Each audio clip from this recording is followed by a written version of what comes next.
if there's a lot of energy and interest about Shogun right now, I'm going to tell you that, if you're thinking about reading Shogun, you think, oh, should I read Musashi?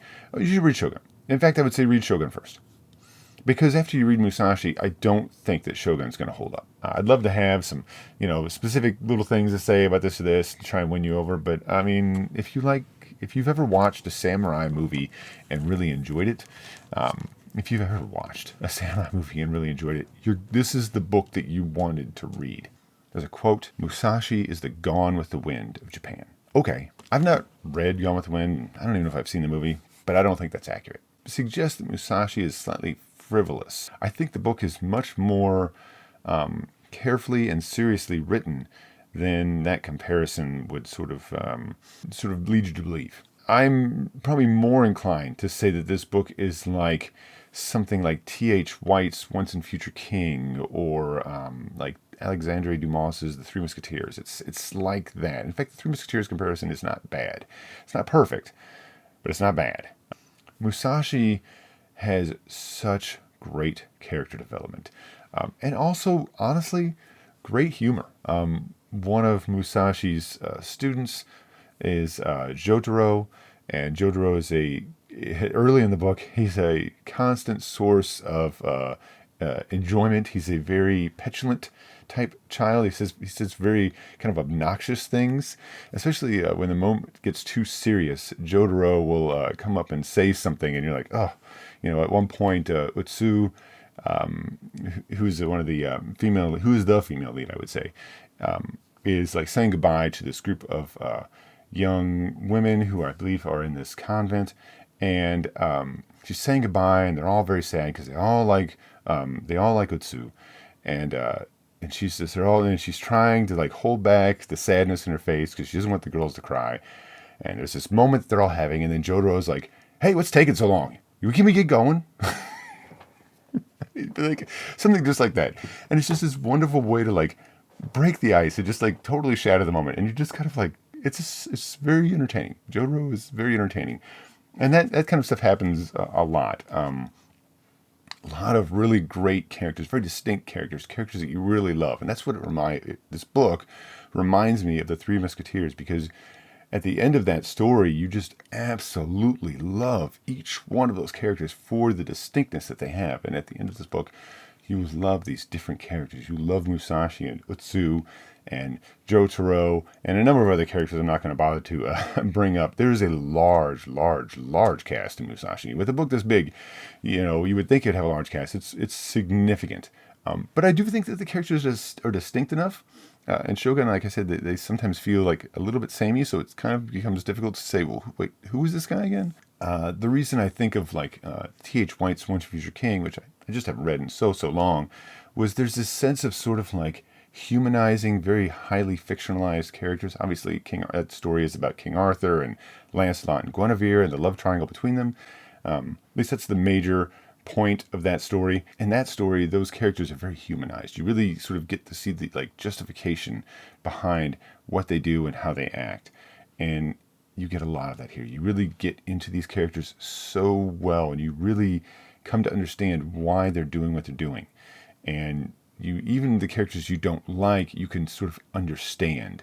And so even the villains of the story are portrayed fairly. I read this book not really knowing much about it, which is sort of a preferred method for me. I don't like to do too much research about a book before I read it, just to sort of get a sense of, is this book worth my time? And I feel like yes, then I kind of say, okay, that's all I need to know. I stop. Right about the same length as Shogun. And honestly, that's something you're going to see over and over again. If you look up about this book and Shogun, you're going to see them compared to each other a lot. Very similar time period. I think that this book takes place not long after the events of Shogun. Shogun is all about the lords and ladies and nobles of the time, and Musashi is all about ordinary people.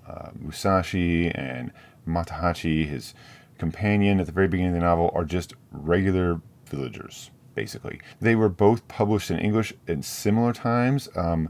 This was published in English, I think, in the 70s, but it was originally written in the 30s. 35, I think, is when it started to get published in Japan. 35 to 39, 1935 to 1939 in Japan. in periodicals. And then it was later in the 70s collected as a single volume, like 71, and then translated into English by, I probably should say that. It's kind of we should need to give the translator his due here. Charles S. Terry. And I think it's a very good translation as well. I felt that the language I never really felt that there was a language barrier or that this was a translated book. It didn't really come across like that. It's a novelization based on whatever information Yoshikawa had at the time. I mean, obviously, we don't know the inner thoughts of Musashi's life, and we don't know, I don't even know that all the characters mentioned here are real to history. But I don't think that's really important, any more than Shogun is supposed to be a real representation of the time period. Those names are changed and modified as well. I mean, I think the portrayal of the times and the way that the things work is fairly accurate, probably more accurate than Shogun is. I mentioned in the review I did of Shogun that there's some sort of things in the narrative there that just simply did not exist in Japan. There's extensive use of messenger pigeons in that book, which did not exist in that time. Just didn't. Here we have Musashi, and there's 0 pigeons. So if you didn't know that and you read both books, you'd be like, man, what happened to all the messenger pigeons in Musashi? There weren't any. That's why. I think that this book is, to me, much better than Shogun. I'm not trying to say bad things about Shogun because I like it. But this book, it just feels like it's in another category. Shogun was an enjoyable novel. This is one of those books that I've read that I'm like, this is maybe one of my absolute favorite books I've ever read. Maybe one of the absolute, enjoyed the most and was that good. The story covers about 15 years of Musashi's life when he was a criminal. While I was editing the video for Musashi, I realized I didn't talk very much about the story or about the writing style. And instead of making another video, I'm just going to add this on. There's 3 things I want to talk about actually, which is the story itself, kind of a little bit more about the setup. I really touched on it lightly, so this is going to take the place of that.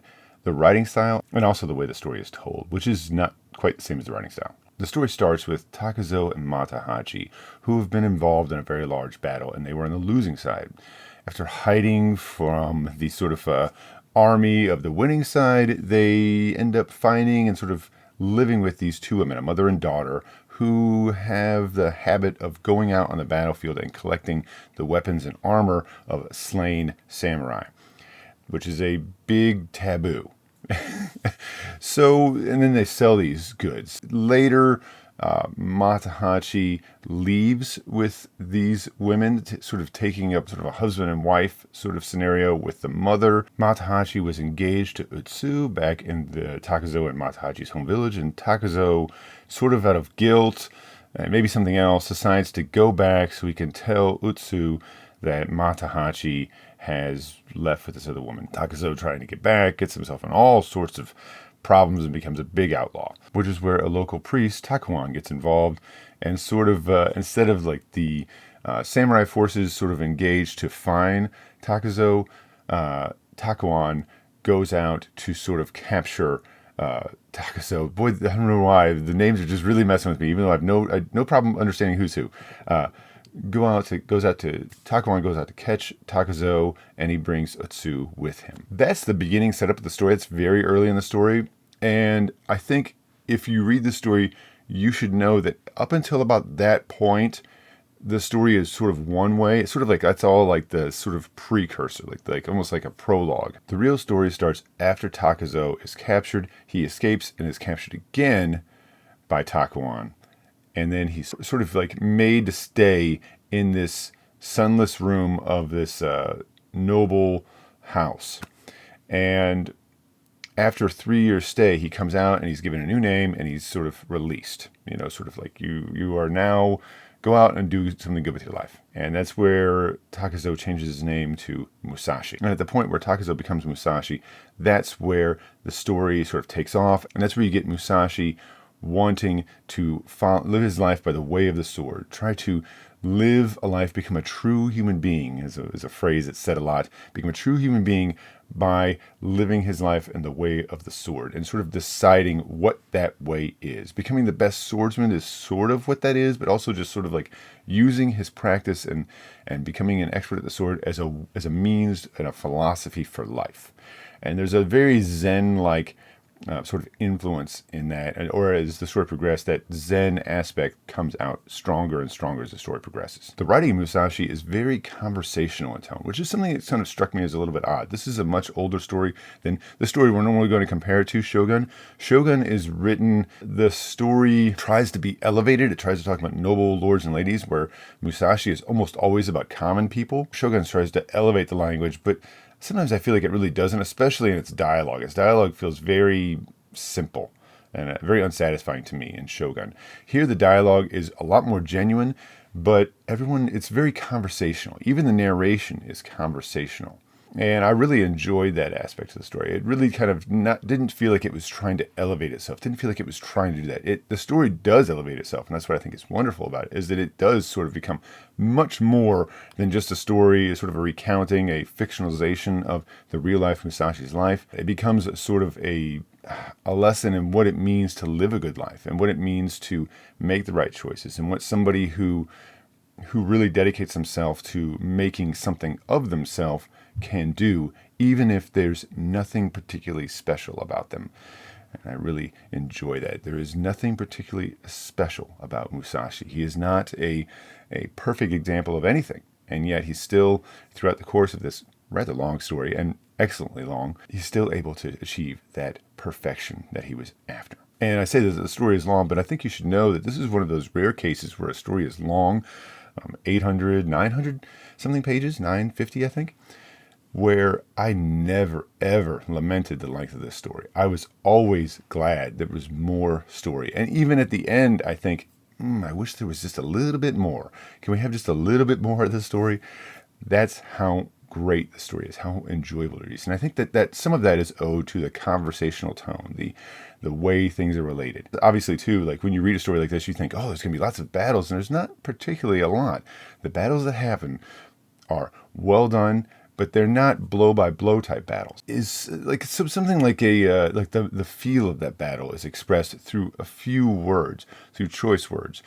The battles happen, fights would happen quickly, but they're not particularly common. This book is much more about the strategy and the mindset behind someone who's living their life by the sword than it is about what each sword blow looks like. And I think that's much to its benefit. I don't think that sort of extensive use of recounting sword strokes would really be to this book's benefit. In addition to the story being very conversational, it has a sort of, the only thing I can compare it to is like a play type aspect. There's a cast of characters, a rather large cast. Even though the cast is large, I never had a problem deciding which character was talking, so to speak, or sort of like trying to differentiate one character from another. That was never an issue for me. There's a lot of sort of serendipitous sort of re-meetings, like, oh, who is this mysterious person? Oh, it just happens to be Matahachi again. Or, oh, who is this mysterious beautiful woman? Of course it's Utsu. That happens a lot. And I think that's maybe the only, I wouldn't say complaint, but thing to note, thing that's not something that we normally see in a novel. Why is that? Well, for one, this book was originally written was serialized. So it was written in a periodical magazine. I don't exactly know how many publications, how many separate stories were published. I have a feeling a lot. Maybe somebody who might pick up the story and they might pick it up maybe in the middle of the 4th or 5th chapter. Well, that story has to be interesting.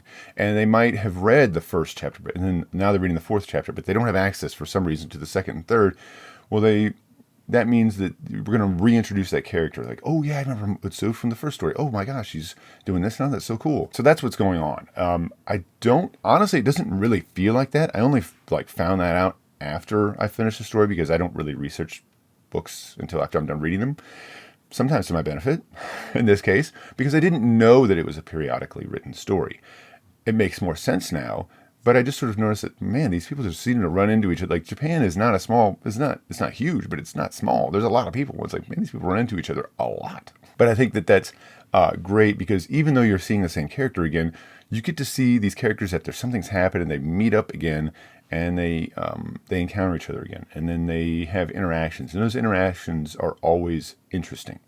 They're always sort of you get to see those characters again express themselves. You get to see what differences they've gone through. To me, that feels a little bit like a play or something like that. It felt like that. To some extent, a bit of a Zen book on how to live your life.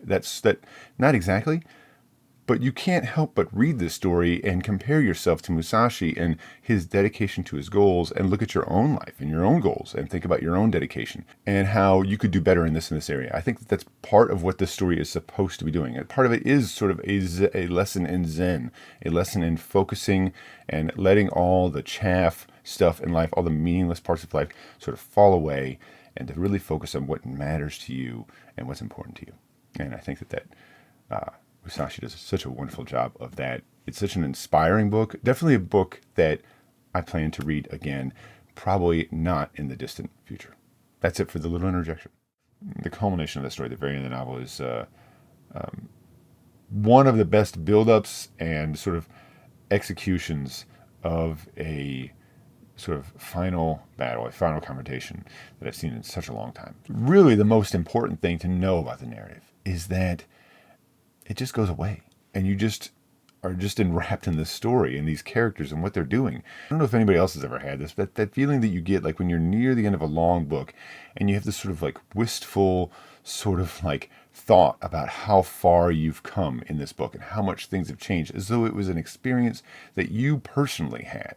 Like you can remember, oh, I remember when I was reading this thing and I was doing this while I was reading the book, or whatever, and here's where I was, and this is what was going on that day. And it's sort of like, it's a real memory for you. It's not like you replaying the film of the book in your head. It's like that book was a point in your own life. That's what this was doing. That's what I got from this. And it's a book that I wasn't in a hurry to finish. So it took a long time because of that. But I think it was absolutely worth it. While I was reading this book and haven't put much else out, I hit 100 subscribers. Hooray! I was very excited. I'll probably do like a little 100 subscribers thing or something. Thank you, by the way. Before I say anything else, thank you, honestly, if you subscribe. I really appreciate it. I really do. And I know 100 isn't very many. And there's probably things I could do there's probably things I could do to be more successful, but I just don't want to do them. You know, I don't like, I just don't. I don't know. You know, you could do this and this and this. Oh, that probably would work. I'm doing all right. I'm all right enough, and I feel extremely grateful that somebody thought, oh, that guy rambled for a while. I'll watch him do that again. Thank you. You don't know how much that means to me, or I'm not even sure if it's even the wise decision, but I thank you for your decision regardless. So I'll probably do some sort of video about that. I don't know exactly. I have an idea. I think that's not bad. Maybe I'll just talk about other people. I think that's probably a good thing to do. But thank you so much. It's, you know, I just didn't, this is a little weird. I mean, the next milestone is what, 200, I guess, for me? Sure. So see you guys for that in 3 years or something like that. Well, we'll talk about why it took so long some other time. But go read Musashi in that meantime, you know. Go read Musashi. Thank you very much for watching. Consider subscribing if you're not subscribed. We can work towards that next milestone, and we'll get there. I appreciate your time. Thanks for listening to me ramble. Go find this book, read it. It's great. Yes, as I'm doing a thing, I'm reading these Japanese books. I read Shogun, which is not originally written by a Japanese writer, but it's okay. This book, Musashi, Rashomon, is next. I've also read Lefkady O'Hearn's Ghost Stories. I need to talk about that book. It's just I've been, you know, I just wasn't in the mood to make a video. What am I going to say? This is how it is. My name is Virgil, and this is Literally Books. Thank you for watching. I have nothing more to say except bye.